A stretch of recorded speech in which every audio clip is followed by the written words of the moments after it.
And we're back with part 2 of another Top 13 Death Battle Ideas. We're starting with number 8. The great thing about puzzles is that there are many varieties. Puzzles on a crossword puzzle, jigsaw puzzles, puzzles of the mind, or in some cases creating death puzzles in order to kill people. Like Shell, the test subject of Aperture Science. And Riddler, one of the greatest minds in the Batman universe. Well, okay. Right next to Batman, I said one of the greatest. Yeah. I mean, Batman can literally outsmart anybody. He always outsmarts him. Batman outsmarts himself. In Aperture Science, they were a test. What were they? Were they a company that was basically testing human abilities? Yeah, pretty much. Until one day, some idiot decided to make a rogue AI named GLaDOS. Seriously, people need to stop making AIs. Remember HAL 9000? Remember Otto? Remember Vicky? Yeah.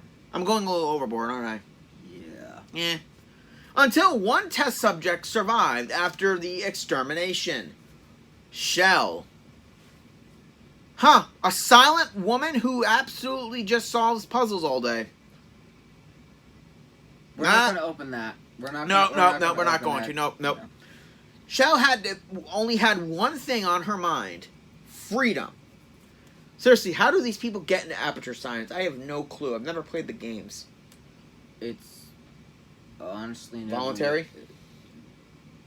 It's voluntary, and it's suggested that some of the people were criminals. But it's never actually explained. Okay, good to know. With the portal gun, which is very portable. Portable gun. Portable gun. Portable gun. I couldn't do it. I thought I could do it 3 times. With this, she can create a portal in front of her and at a faraway location, and they connect via the wormhole effect. Funny thing you can do with it is literally create an infinite loop. Yeah, I've seen the memes of that. That needs to end. Yeah. So basically, by doing all the puzzles in Aperture Science, whether it's just doing mechanics or portaling across the room, Shells did pretty well and defeating GLaDOS by infecting her with corrupted cores. And then the second one happened, and then she helped this idiot AI named Wheatley basically take over GLaDOS' mantle and created harder puzzles. Right up until she sent both of them to the moon. Actually, she just sent him to the moon. GLaDOS got in control and deleted her AI, rebooting it. Shell is basically the perfect test subject. And now for the perfect puzzle master. The Riddler. Edward Nygma was a man who believed that riddles are the greatest thing since, well, the question mark. Or bread. Pretty much. Being a psychotic nutcase, he devised all of his crimes around simple puzzles. Well, not simple puzzles, but basic death traps. Whether it be riddles leading to clues about his crimes, to the locations, or just building death traps to lure Batman's identity out. Or just outright learning it.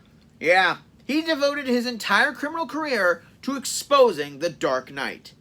And he can create really awesome death traps. Some being crushes, creating robots that need to be hacked. Yeah. Or building giant racetracks that even Speed Racer wouldn't attempt. That was a good one, right? Yeah. Alright, good. Edward Nygma may not be the most physically fit villain of the Batman universe, but he does give a whole bunch of a new meaning to brain power. Yeah. And I'm not talking about that one scene from Batman Forever. I don't think anybody would. I'm sucking up your IQ, zapping your cortex. I'm feeding off your brain. I can't help myself. I know. Anyway, between the only thing that Riddler has going for him is the obvious question mark motif of his clothing, which, all honesty, I would love to see in a store. I would love a store that dedicates their clothing line to villains. Oh, that would be fun. Yeah, I know, right? I could finally get a cool suit that looks like Joker so I can look good taking my girl out on town, while at the same time making people nervous I have an acid flower. So, basically getting a purple suit. Pretty much! You can already do that. Not with an acid flower. No, but then again, you could always go and buy a joke flower and fill it with acid. Okay, I think we're getting off topic here. And yeah. So, the only thing Riddler's has in terms of weakness is his overinflated ego and the need to be right. Numerous times in the games, whenever you're close to completing all of his challenges at 100%, seriously, who thought this was a fun idea? Actually, it is a fun idea. Never mind. He literally demands that Batman is either cheating, looking up the answers, or someone else is helping him. Or he just didn't build enough harder puzzles. Yeah, Batman's literally known as the greatest detective for a reason. Although in Arkham City, Batman literally does cheat. How? Remember when you had to pick? Remember, the detective mode?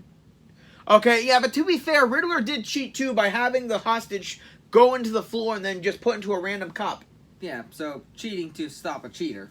Basically, winning! So, which of these puzzlers, between the ultimate test subject and the ultimate puzzle master, who gets the edge? I have to go with Riddler, honestly. Agreed. Even though Shell has defeated 2 robotic AIs, those were all based around them not cheating as much. Riddler, on the other hand, could easily devise a way to stop Shell's portal mechanics. And also, she doesn't have the arsenal that Batman did in order to fend off the puzzles. Yeah. She just has one item. The portal gun.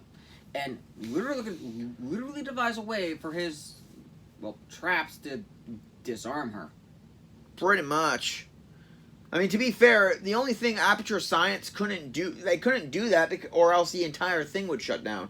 Yeah. So, unfortunately, even though Riddler is a psychopath who really needs to get out of his room more, the test subject was so out of luck. Yep. That was terrible. Continuing. Worse. Coming on number 7. What does it mean to be a masterful swordsman? Is it your integrity? Is it your honage to build up your skill and to evolve further? Or sometimes all it takes is for you to just lose your arm. Like Shishomaru. And red hair Shanks. Shishomaru is the older brother to Inuyasha, the greatest half-demon in all of, Inuyasha. Pretty much. Yeah. He used to have both arms. And yeah, and not only that, the reason he was jealous of his brother was, he got all the ladies. Actually... Wait, that's not it? No, actually... Wait, okay, let me guess. You got more famous? Inuyasha got more famous? Yeah. Better But clue. that wasn't the reason. He got the mother's love? Nope. Actually, Shishomaru hated Inuyasha's mother. Oh, right, because he fell in love with a human. Right? No. Actually, and don't interrupt me this time, it was because Inuyasha's father left the Tetsaiga to, Inuyasha. After giving it doggy style. No. No. Basically, they're half dogs. Well, Inuyasha is half. Mm-hmm. Shishomaru is full. And yet they do frickin' cat ears. They're supposed to be dog ears, but yeah. Okay. Shishomaru has the ability to transform into a literal giant demon dog. And good God, does that dog need a mint? Yeah, because in that form he has access to acid breath. Oh yeah, I forgot about that. I was just making a joke because can you imagine? No, it's... No, because no one brushes their teeth in that time. And when he's in his humanoid form, I'll call it that, but that little fur thing that he wears over him can actually be used as a shield. Yeah. On top of that, he also has a whip that he can create from his 2 claws. An energy whip. An energy whip. He also has poison claws. Not only that, but his coat. Think if Think of a fur clothing line met Kevlar. Yeah, that was what I meant by he can use that as a shield. I know, I'm just giving a basic rundown. Yeah. Not only that, but his two swords are practically badass on their own. On top of that, he's also incredibly fast and strong. Not only that, but he has something that his brother really doesn't have. A tactful mind. Yeah. Because numerous times he's used his brother's own care for other people for his advantage. Yep. One sword can cut through spirits and souls. The other can literally use the power of a lightning dragon. Mostly because it was forged by the tooth of a demon that could read people's minds. Yeah. Shishomaru is honestly a pretty good swordsman, and as far as weaknesses go, And yet his brother was able to sever his arm. Well, but that- then again, he was in his demon dog form, so yeah, I guess to be honest, you can't really. And plus, on the environment, they were basically battling on top of their father. He really didn't have that much room to maneuver in. No, really. Exactly. On top of that, Inuyasha has his inspiration, Kagome. Bullshit. Yeah, basically the power of boners defeated Shishomaru. I'm not bullshitting on that one. I get a look for doggy style, and you come up with that. That's literally Well, the let's see who can take this top dog to an underdog. Yeah. In the world of pirates, Gold D. Roger proclaimed that his treasure, the One Piece, would be the greatest treasure the world has ever known. And in order to find it, they would have to find it. So basically, he started the world's biggest scavenger hunt in the world. And one of these pirates is Red Hair Shanks. And how'd he lose his arm? Well, Shishomaru lost his because of his brother. Shanks lost his arm from a Sea King bite after defending young Monkey D. Luffy from drowning. And then he ventured off with his own pirates, eventually becoming one of the four emperors of the ocean. Yeah, and three of those emperors have the ability of a thing called the Gum Gum Fruit, also known as the Devil Fruit. Actually, the Gum Gum Fruit is a variety of devil fruit. It just gave the ability to turn Luffy into rubber. Yeah. They're called devil fruits. Yeah. But he does have Haki. And no, I'm not talking about the sport. Haki is basically an ability that a lot of people can master. For example, from flying into air to knocking out people around you, or just to... I don't really know that much about Haki because it's kind of hard to explain. I mean, I don't know. So it's basically like Ki from Dragon Ball. Kind of. Not only that, but Shanks is strong. His sword is just a plain sword. Like, it's a beautiful plain sword. And during the battle of Marineford, I can't remember, Onikazu, I think his name was, who was one of the three generals of the Navy, ate the magma fruit, I believe, who turned his entire body into liquid magma. Mm. So he's literally, and he's a cold-hearted bastard. And yet he's made out of liquid hot magma. Yeah, the three guys about this are really hilarious about their powers. The guy who has the ice fruit is very caring. The guy who has the light fruit, who lets him move at the speed of sound, is very slow talking. And the guy who has the magma fruit is a cold-hearted prick. Yeah. With his arm fully in magma, he was about to kill one of the guys who stood against him, who was about to kill one of the marine guys, because the battle was pointless. They were just killing more of their people. Red Hair Shank stepped in and basically held his blade to the magma and stopped it. Yeah. Sheer willpower stopped liquid hot magma. Not only that, but even though Shanks once in a while acts like a loaf and doesn't really, he just acts like a loaf and with the rest of his crew when they're partying. But when he gets serious, you don't want to be around him. He can slice an entire ice wall in half with his sword that isn't anything special. We'll chalk it up to that hockey thing. It is, basically. Not to mention, he's had years to practice fighting with one arm. Yeah. Because that's the thing. Alright. Between these one-armed bandits... Who gets the edge?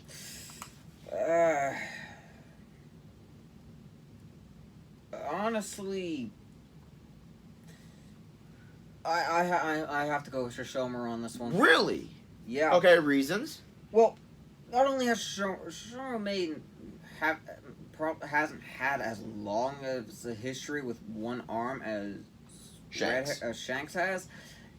What he lacks in one-armed experience, he more than makes up for with the fact that he's a full-blooded demon. Not only does he have the strength of a full-blooded demon, but he also has the speed. Okay. He's also a better tactician. And he's got a better arsenal.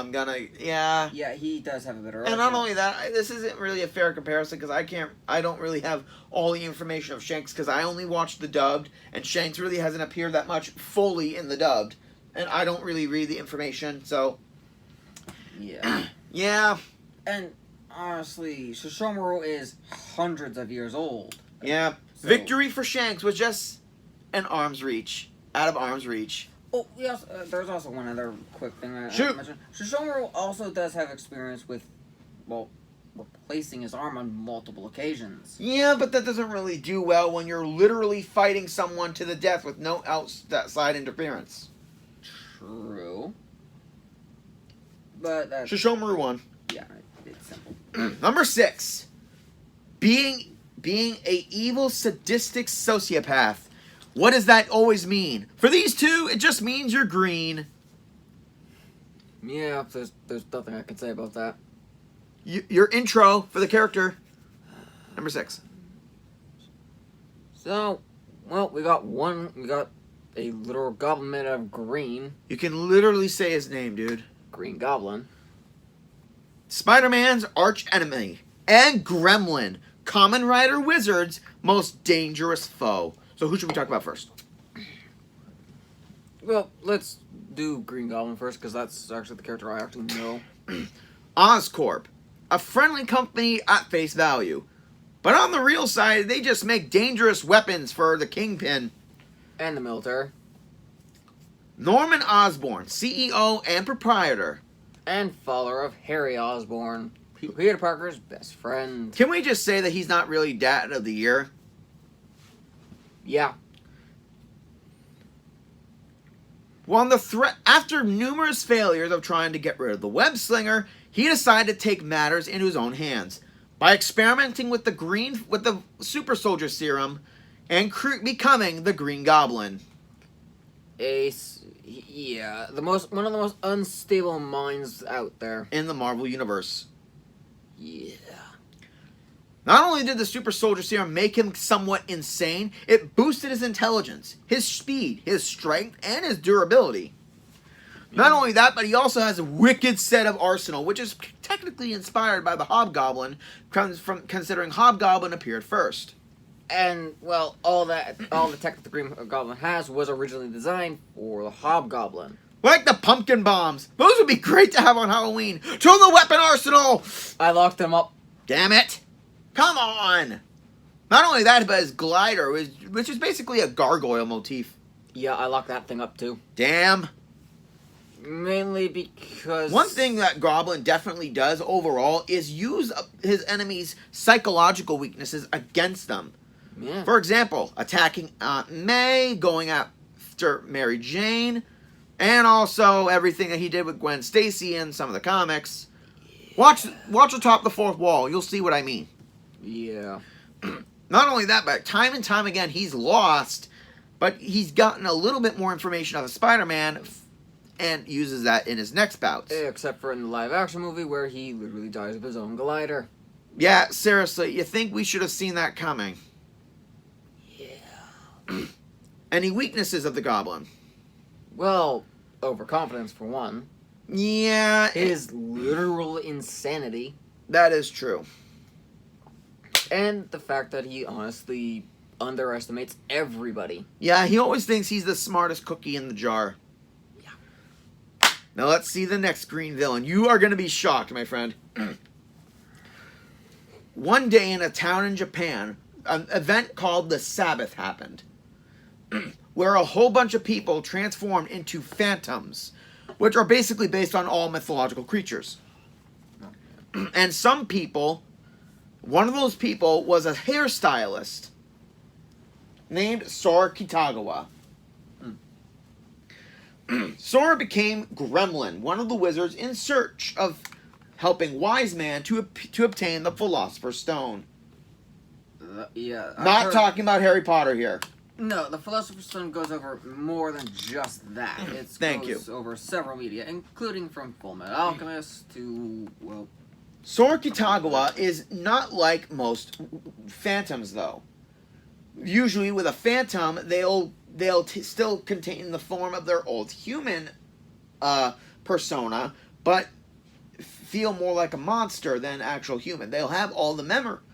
Unlike most phantoms, Sora has retained all of his personality and his memories. And then during one episode, when a supermodel was about to be attacked by another phantom, Sora saved her. Okay, that's... saying that he won't let anyone hurt her. Is he in love with this person? That's what I thought too, but then it got even more twisted. In gremlin form, he becomes this green monster with 2 twin blades that merge into a scissor. Huh. And plus and also, throughout the Kamen Rider series, which is about 51 episodes, where he appeared like in the middle half of it, he's never been defeated. He's never been... you know those big explosions that Power Rangers do, like when a monster's destroyed or when a general's defeated but they retreat? Yeah. Sora's never had that once. Huh. He's got he can move really quickly, he's very maneuverable. And here's the thing that makes it the most twisted. Sora was a hairstylist before the Sabbath. Okay. Not only that, but there are a bunch of women who went missing. All of them had white dresses and long black hair. And all of them were clients at all the salons he worked for. Okay, I'm going to go ahead and say that I'm not doing the stereotype if they have a specific colored eyes. No, just the black hair and white dress. Okay. But here's the thing. And during this, Kamen Rider Wizard worked for a police force. Well, I mean, he worked alongside a policewoman, and they investigated. Now, obviously, becoming Gremlin obviously made him more powerful. But the thing is, the first of these disappearances happened before the Sabbath, before he became Gremlin. So, he was already a serial killer. There were 3 whiteboards filled with women. Wow. So he killed over close to more than a dozen women before the Sabbath. Wow. It's not explained in full detail, but in the quick scene that showed, Sora had his heart broken by a woman with long black hair and a white dress. And then he killed her. Wow. After cutting off her hair. Yeah. So in doing so, he decided to get revenge on Wise Man, who created the Sabbath for a particular reason. Sora proclaimed that he didn't choose to become Gremlin. He didn't choose to become a Phantom. It was forced upon him. So he was going to do whatever it took to get back his humanity. Which was the Philosopher's Stone comes in, because it can make anything happen. But in order to do that, it needs a good amount of magic power, which was where all the Phantoms come out. So he was going to... So Wise Man was hoping to create a second Sabbath. Gremlin, which can only happen when certain people who are going through a certain event become stronger from it. Like they need to be like certain people. Yeah.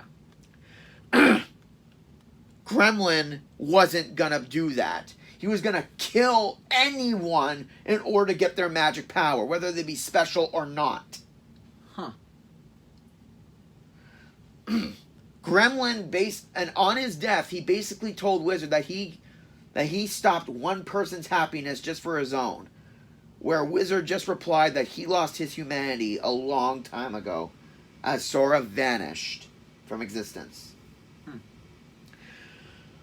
So out of these green psychos, which one gets the edge? while Green Goblin does have an impressive arsenal, I have to go with the Kamen Rider. Gremlin? Yeah. For a reason? Well, frankly, Green Goblin has never actually faced anyone with any amount of super speed. Well, if we're not counting, like, the other heroes that he's fought, are we? No. Because the other heroes never actually went all out. Toe-to-toe with him. Yeah, they never went toe-to-toe with him. They've assisted in fighting him, but Yeah. they never actually fought him. Not only that, but if you count all the times Gremlin has lost, it was only the final of Kamen Rider Wizard. And that's 52 plus, and that's 52 episodes. And you have to also imagine, there is an age difference on top of that. Yes, Sora is basically in his 20s, if I'm reading it right. Yeah, and Osborn is in his late 40s. Late 40s to mid 50s. Yeah. And So- even with that super serum, it doesn't match to the power of that Sora has being a phantom. Yeah. On top of that, you also have to remember that even before he became a phantom, he had probably hundreds of murders under his belt. Pretty And much. Goblin doesn't. Yeah, I mean, even though Goblin is a master manipulator, and also Gremlin manipulated a whole bunch of people into getting what he wanted. Goblin has never actually killed anyone. Exactly. And not only that, even though he has the ability to, it's the human side of Norman Osborn. Even when Harry's in danger, he snaps out of it. Sora has no human anymore. Yeah, he wasn't even. You can't even call him human when he was back before the Sabbath. Exactly. So interested in Kamen Rider now? yeah, no, Little bit? no, Teeny tiny bit? no. Okay, what about the villain itself? The villain, I like the villain. I like the whole concept of Kamen Rider, but it's not something I'm gonna get into. Just wait till I get another Kamen Rider character onto the next list. Yeah, you're still not gonna get me to watch it. In the end, it was Goblin. It was time for Goblin to get Gob out. I can't come up with anything good. Yeah. Coming in at number 5. In a lot of magical worlds, the ability to summon assistants is widely used in video games, TV shows, and these two are definitely the best summoners out there. Oh yeah. Like Joker, the leader of the Phantom Thieves. And well, the sexiest member of Fairy Tail, Lucy.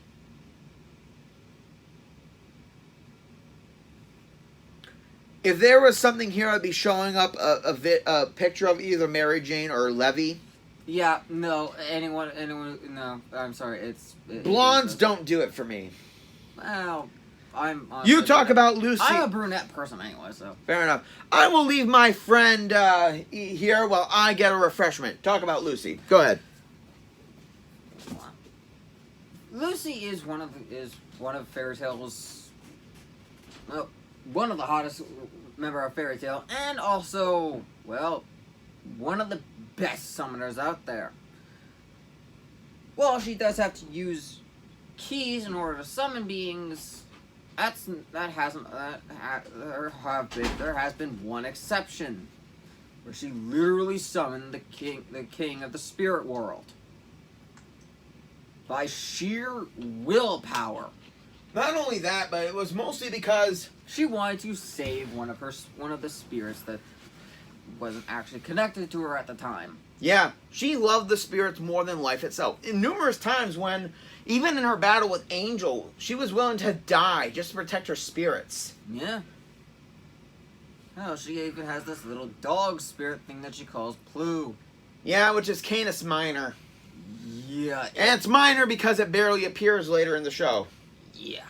Hell, even when she got it, it wasn't even, she barely even summoned the thing. It was mainly just a demonstration to Natsu and Happy. Primarily, she has 10 out of the 13 spirits. Yeah.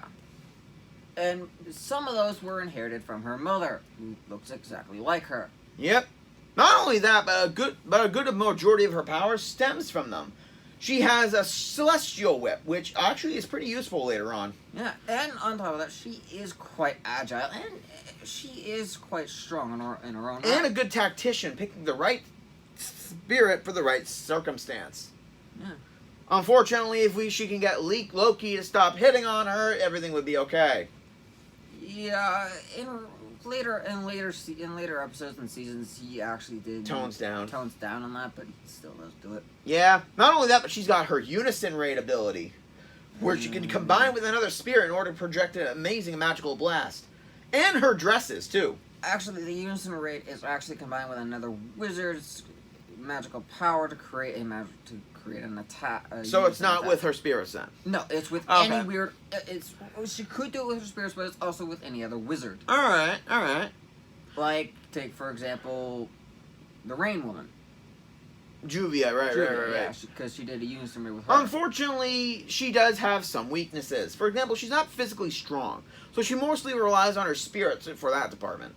But when she does get into combat, she is quite agile. But again, it's her other default is basically, I'm trying to find the perfect word to put. Sex appeal. It's her sex appeal. No, it's not her sex appeal.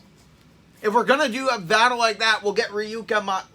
Oh wait, we already had her for last time death battle.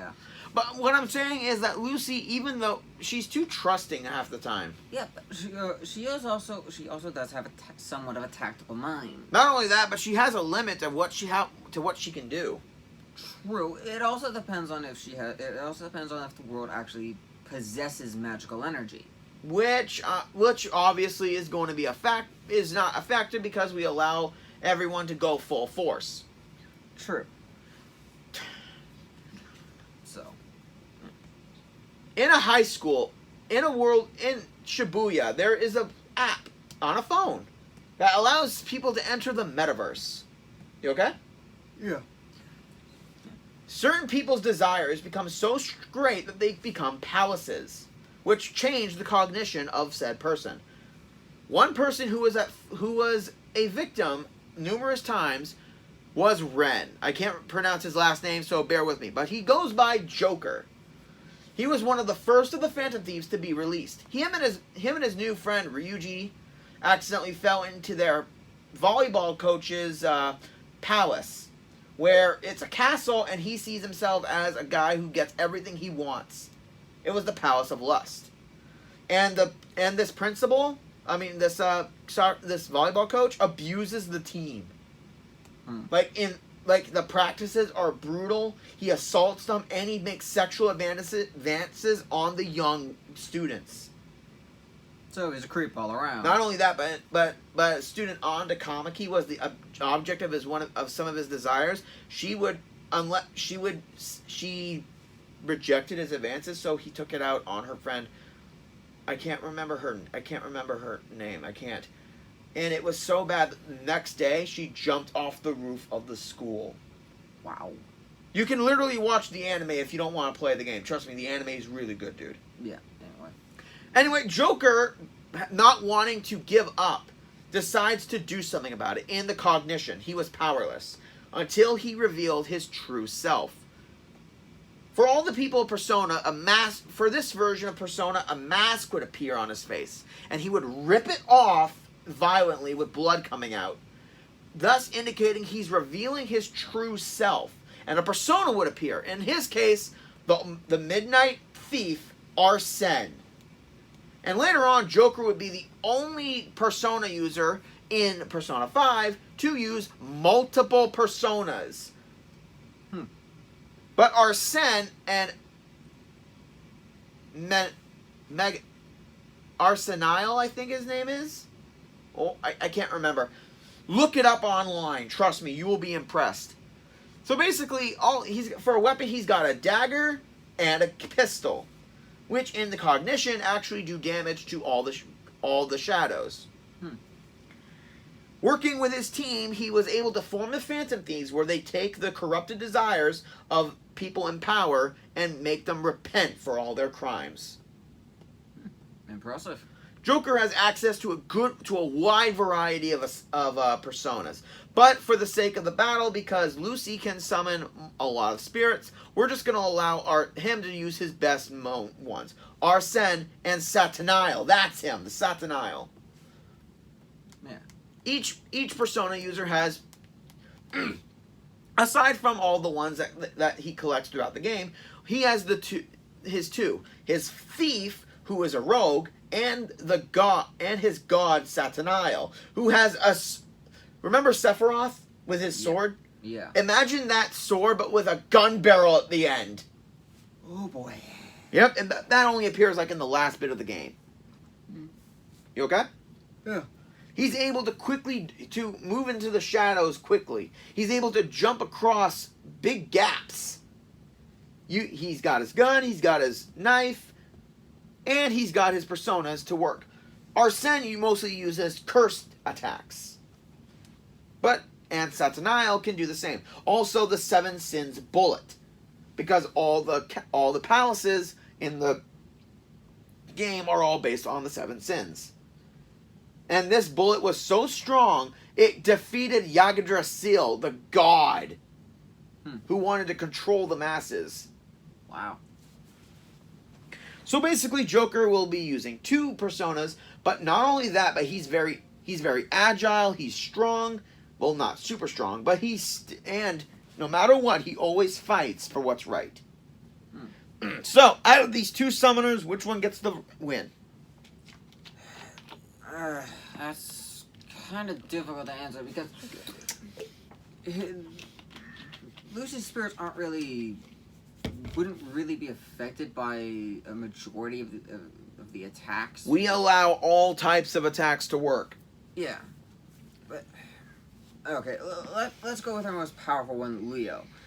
He would be the biggest challenge for Joker. Because of how powerful it is. He's the most powerful out of the spirits outside of the Spirit King.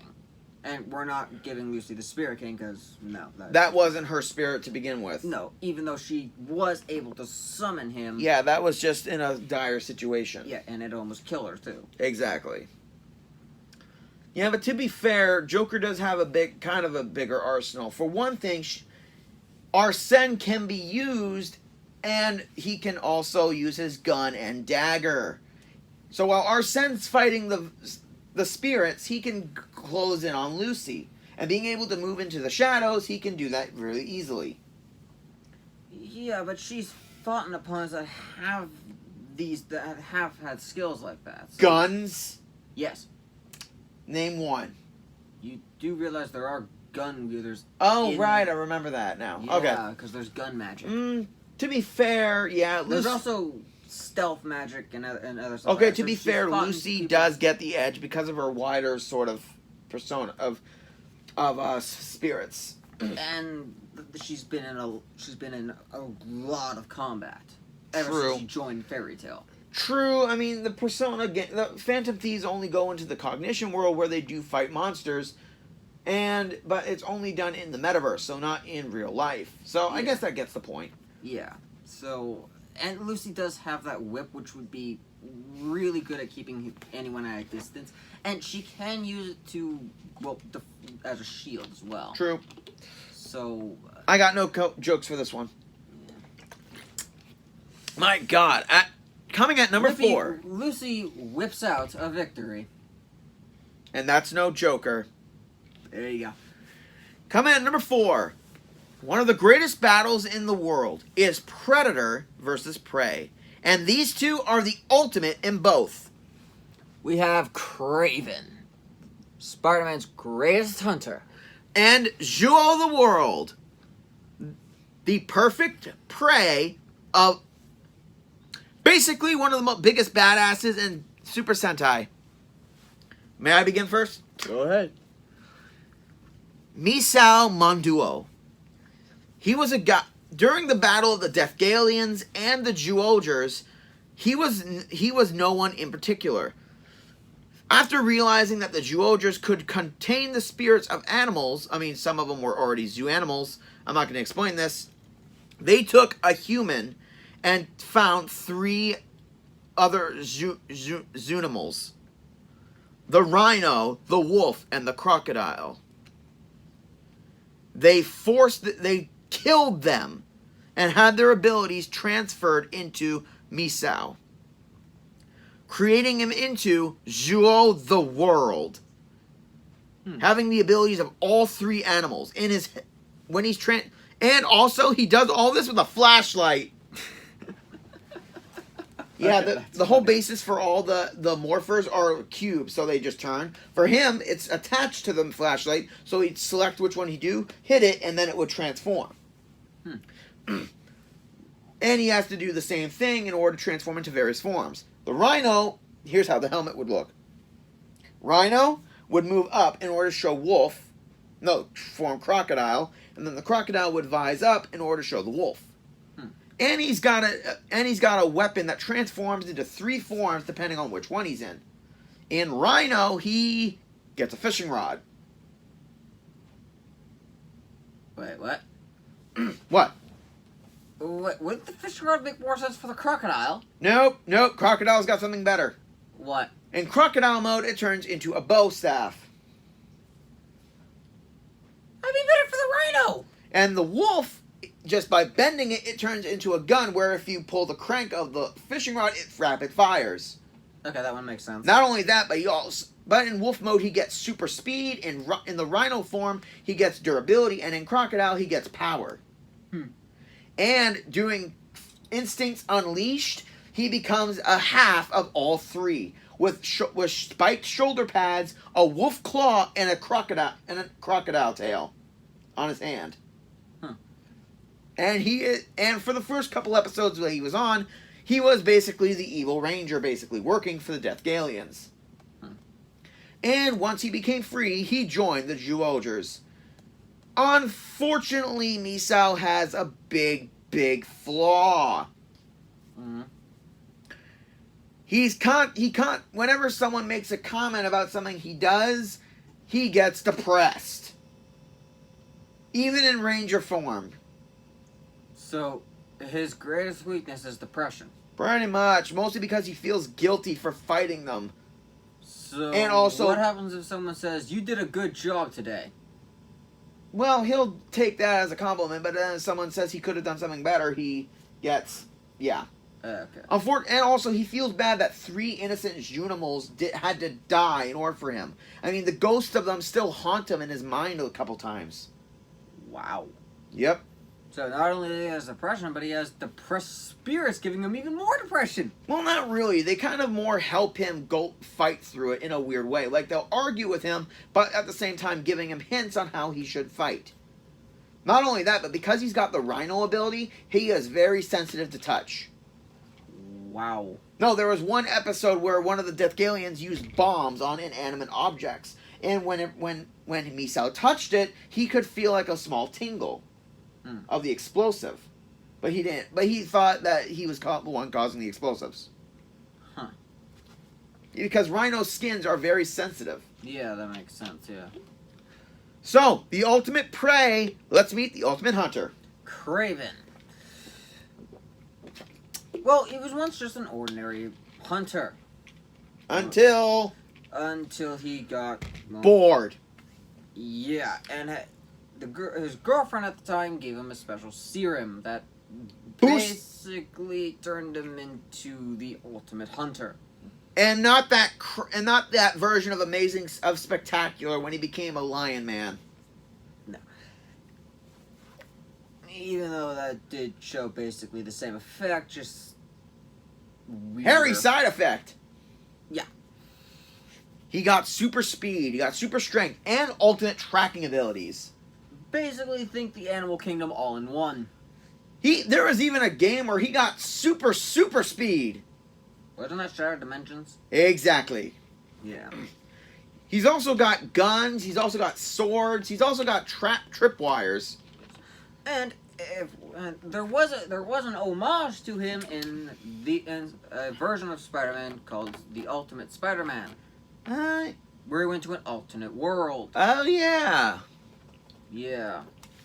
Unfortunately, Kraven does have a good couple of weaknesses as well. Well, pretty much the standard human weaknesses. Yeah, he can be hurt. Not only that, but being a hunter, Kraven would have to plan ahead against his prey.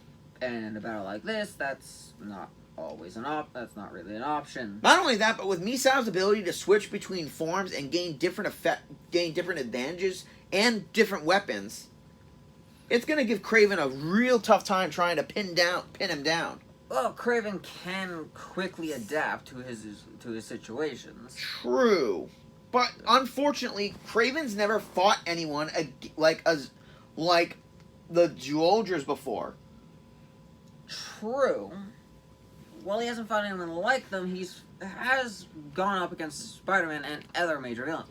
Even in the Spider-Man series where basically Man Spider was introduced, he did go up against that and hold his own pretty well. That is true. All right, which one gets the edge?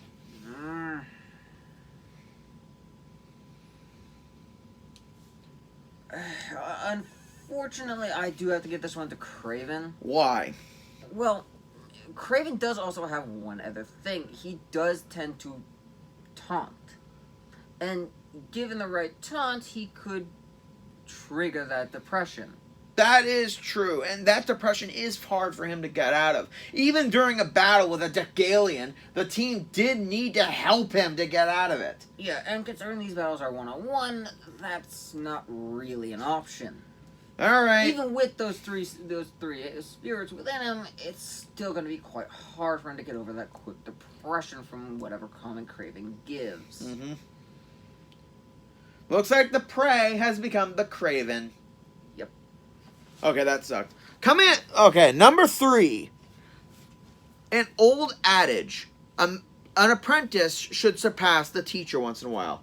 Unfortunately for these two ladies, their masters either ended up dead or joined the villain side. Like Aqua, the first, well, not the first, but one of the great Keyblade masters of Kingdom Hearts. And Ahsoka Tano, a gray Jedi. Gray? Yes.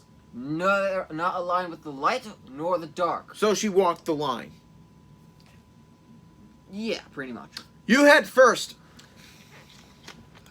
Well, I don't go so much. Like, Yeah. Give a little backstory. Give a little, and Ahsoka Tano's story is introduced within the TV series known as Star Wars: The Clone Wars.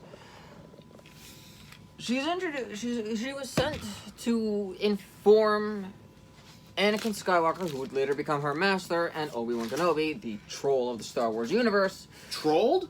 Troll. He literally trolls people. Okay. That the council needed to speak with them because communications were disrupted. All right. Then she basically helped win the battle on the planet they were on. After that, she became apprentice to Anakin Skywalker. They went on, well, a shit ton of adventures. Unfortunately, it kind of didn't stand well when her former master became a child killer and a traitor. On top of that, she also met beings known as the Ones and had to literally absorb the power of the One of Light for the light side of the Force.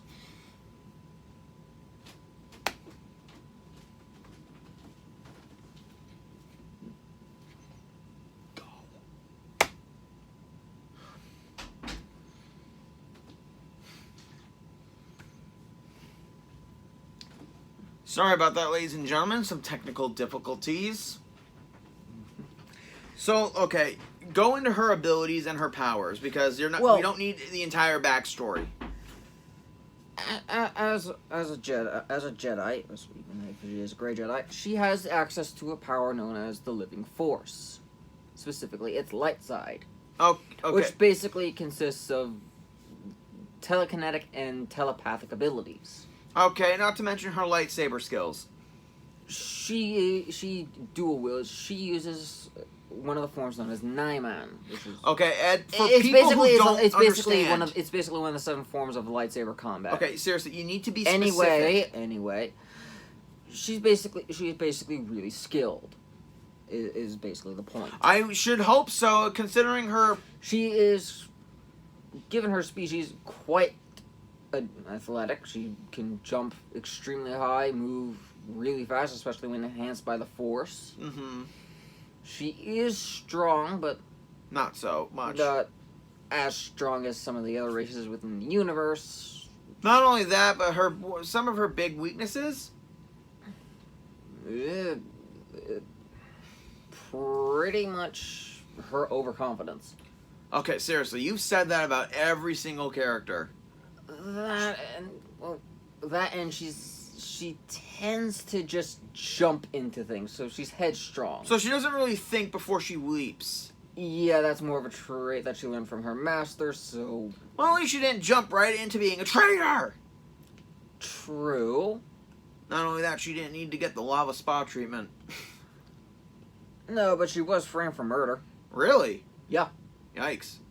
It was later proved that it was her best friend in the Jedi Order.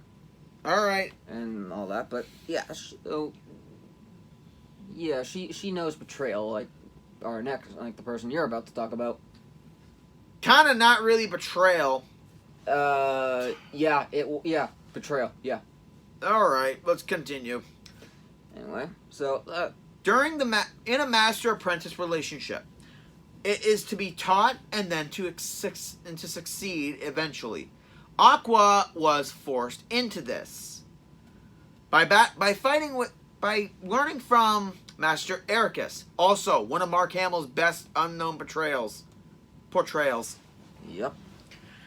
She was taught in the balance that light was superior to dark by Master Ericus.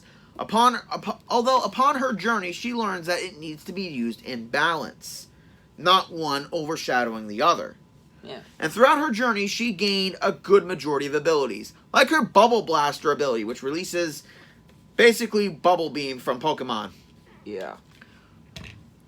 On top of the fact that she can also use all of the other forms of magic. Yep, she's got gravity, she's got fire, she's got ice, she's got it all. And with no batteries needed. And she's got numerous Keyblades. My favorite one for her would be the Master Key from Master Ericus. Yeah. Not only that, but she's the only agile one among the 3 playable characters. She can literally cheerleader her way away from damage. Yeah, I mean, she was a bitch to fight in Kingdom Hearts 3. She's got high jump ability. She's got barrier. She can even turn her Keyblade into a frickin' glider with a bow and arrow. Yep. Well, arrows of light at least, and her armor still helps. It's still pretty cool. Unfortunately, Aqua is not immune to the darkness. No. I mean, to be fair, that was over a decade of exposure. Yeah. After her adventure, after becoming master via her master's death, she dived into the darkness to save her friends. Unfortunately, it took longer than necessary. Yes. Only because of the betrayal of Master Xehanort. But that wasn't really a betrayal on her. That was a betrayal of her master and Terra. She still knows someone that betrayed her, like Ahsoka. That is fair, but not as deep. Because Ashoka did train with Anakin and befriend him over time. Master Ericus was her master. Yeah. Not only that, but she wasn't even there for his death. True. And technically Ahsoka wasn't there for Anakin's death either. Fair enough. So, but she was long dead before Anakin died, so. Yeah. So, out of these 2 apprentices become masters, who gets the edge? I'm sorry. As much as I like Aqua, I have to give it to Ahsoka. Really? Yeah. Why? Because Ahsoka does actually have a little bit more combat experience. She's literally been trained as a Jedi, from being a small child, like say 4. To be fair, we don't know how long Aqua's been training with Ericus. Yeah. There's no real timeline there. True, but I would still say Ahsoka gets the edge in training. Yeah, but to be fair, Ahsoka's never had to deal with the unversed. No, but she literally has to deal with the dark side of the Force, literally clawing at her every thoughts, every waking moment. That's not really a supernatural force, though. That's more of robotic forces and just evil forces. The dark side is a supernatural ability. So, yeah, so is the Force. So is the unversed. Yeah, but that is true, but she still has seen far more share of combat. She literally went to numerous worlds and fought to save people. And she fought numerous monsters as well. What did Ahsoka have to fight? Droids who can't shoot the broadside of a barn? Not just droids, but other dark side wielders, other Jedi. The only stormtroopers. Stormtroopers can't even hit water if they fell out of a boat. The clone troopers to be more specific. Not only they that, could actually hit the not broadside only of a that, barn. but General Grievous wasn't even that big of a threat. And yet it took Kenobi using a gun to kill him. Yeah, cheating. This is Kenobi. It's fair game. Screw off.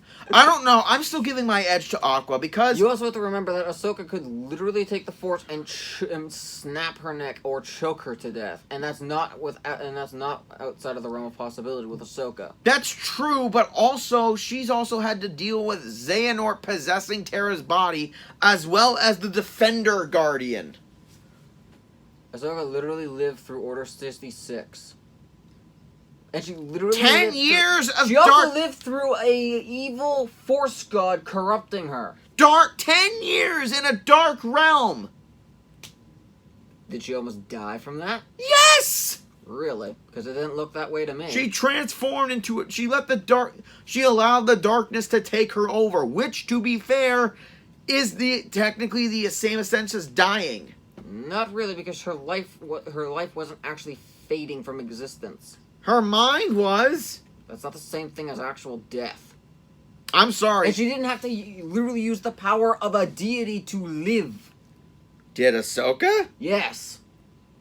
I'm sorry. The ones are basically gods. I'm sorry. I'm still giving it to Aqua. I'm still giving it to Aqua. You also have to imagine that one hit from that lightsaber and that Keyblade is gone. The Keyblade has been against so much more than a lightsaber.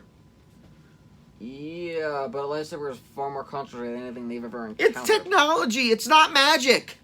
Keyblades are magic. Yeah. Not only that, if I recall, Keyblades are able to guard Xemnas' laser beams, which are essentially the same as lightsabers. So if they can guard that, they can definitely guard the lightsabers. Yeah, again, but you also have to count that Ahsoka is faster. Then Aqua? Yes, especially if she enhances her speed with the Force. I'm sorry, barrier. Aqua's human. Barrier. Lightsabers can cut through barriers. But it can still give her opportunity. And also, I've never seen Ahsoka cheerleader her way out of damage. Yeah, you haven't. I have. Okay. But again, your whole lightsaber debate was put null and void because of Xemnas' laser beams. True. Because they have literally hit the Keyblade by guarding, and even in the cutscenes. So yeah. Fair enough. Still, but Aqua also has to deal with the fact that Ahsoka has two of them. She's never fought an opponent with two weapons before. At least not that I've seen. Brag. Those were guns, not blades. I'm talking about bladed combat. Okay, let me think about this for a second.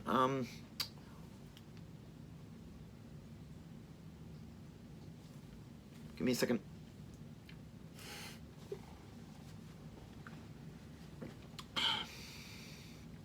She had to fight Vanitas with that giant key blade.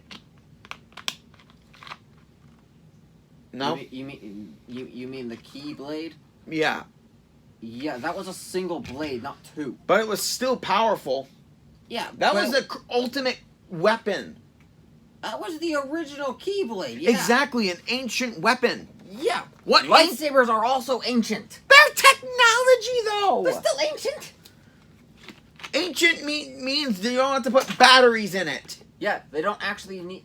I'm making a joke. I know. I'm sorry, You Ed. still have to... Nope, this is the one where we're split. This is the one where we're split.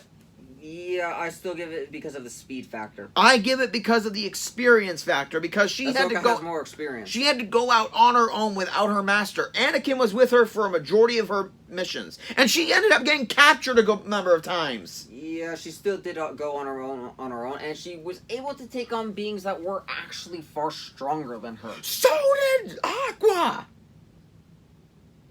She literally fought 3 times Ventus's darkness. Numerous times. True. Yeah, she didn't have Master Ericus there to save her ass. So I guess technically this one would have to end in a tie.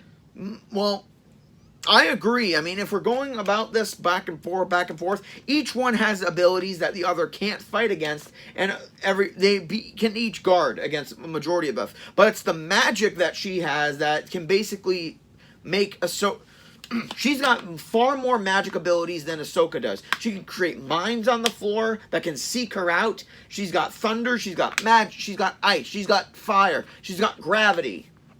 Yeah. She's got those shot lock abilities. Okay, so the lightning abilities from the magical lightning abilities. Ahsoka can easily guard against those. Yeah, but the other magic abilities, not so much. Force Sense can easily detect the mines, so she can easily get around those. Seeker mines. Remember, they move it to your target. Force shields. And also reaction. You also remember, because of Force Sense, her reaction speed is incredibly fast, so she can easily just slice those. Yeah, but think about every time in Kingdom Hearts when you're using your magic while you're fighting the monsters, you can also run, you can also move, and use your Keyblade. Same thing with the Force.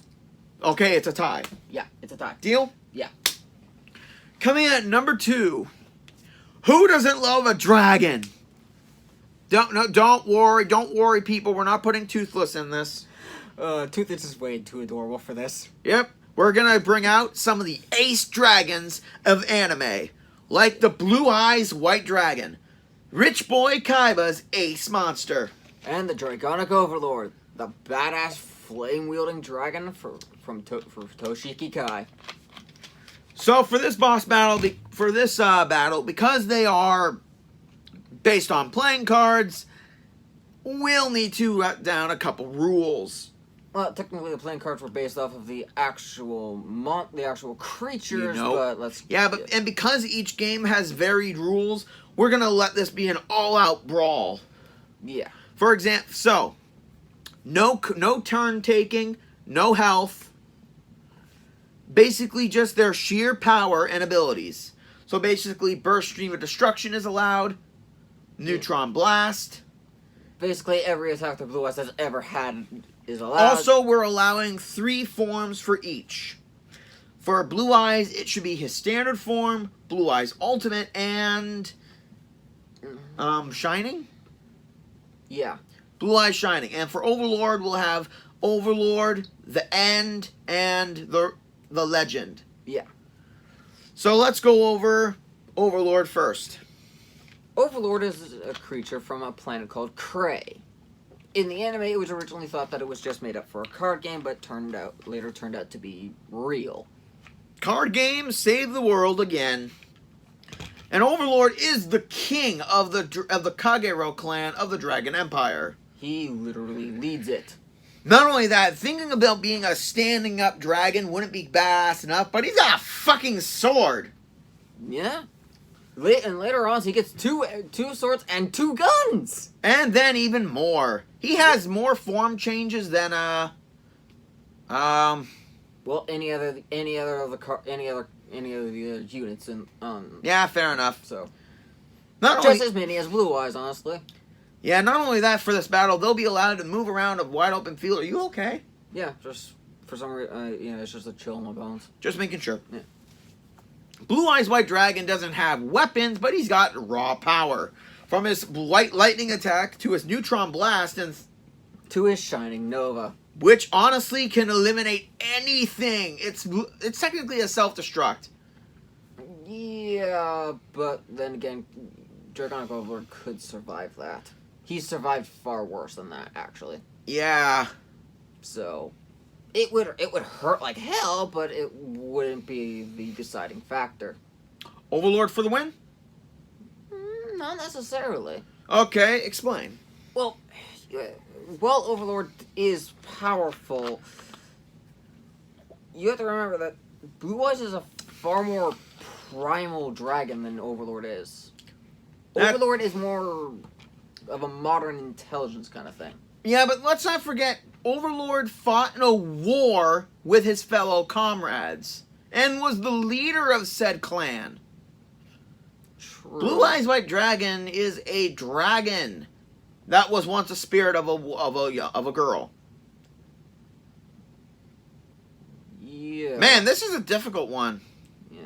I'd say that Overlord barely gets the win. Barely. If we go into their final forms, yeah, that's what. Yeah, because Shining Nova again would hurt him. Plus, Shining would have access to all of the other attacks that Blue Eyes has. That's true, and plus, its speed is incredible. Yeah, Overlord's built for power, not speed. At least not in its later forms. In its normal form, yes, speed and power. But in its later form, it's pure power. So Rich Boy gets the win just because his card's cooler? No wonder he built a jet after it. Yeah, that's why. It's because of the speed and the power being slightly better than Overlord. Alright, I'll go with that. As much as it pains me to admit that. Well, ladies and gentlemen, I know this has been my top 13, but unfortunately, the number 1 spot goes to a group with so much potential that I don't think we're going to be able to squeeze it into this video. So, it's going to take a while for us to get this video out. Yep. And, well, not to get this video out, but to get the next one out. Yeah. So, ladies and gentlemen, thank you for joining in for my top 13, another Death Battle Ideas. And the next time E is with us, we will be going over the number 1 of this list. It's going to be its own video because of the sheer mass of how far we're going to have to debate this. Yeah. Let's just say it'll be a sin if you don't log in. That's it for this video, ladies and gentlemen. Like, comment, subscribe down below. If E does any more videos, I'll send a link to his channel. Thank you for joining us, ladies and gentlemen, and join me next week. Let's see, what am I going to do next week? Let me think. Join in where we're going to go into a game that's more than meets the eye. This is Gamer K. And Darksider N. Logging out.